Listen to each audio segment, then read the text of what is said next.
name is Gabe Zollner.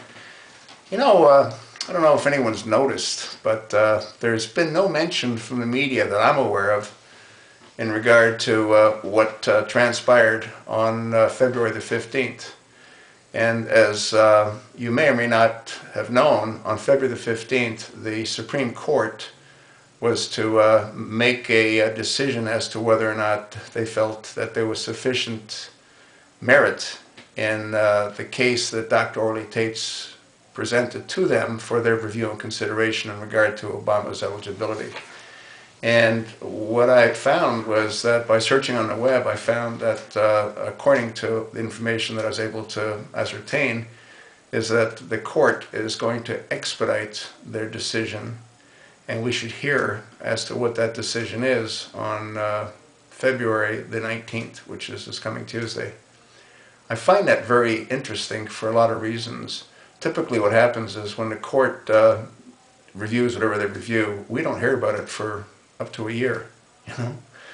Yet in this case, they're able to let us know whether or not they're going to consider the case. And what's interesting as well is that there's 9 Supreme Court justices, as pretty much everyone knows.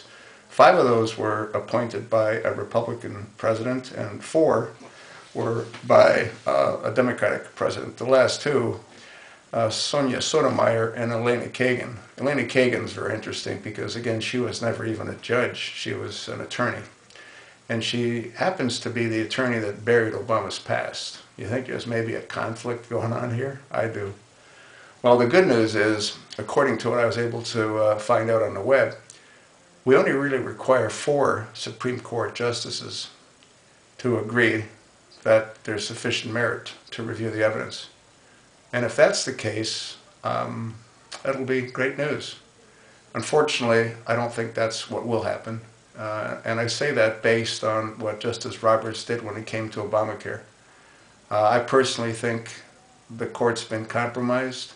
I think that pretty much every agency has been compromised.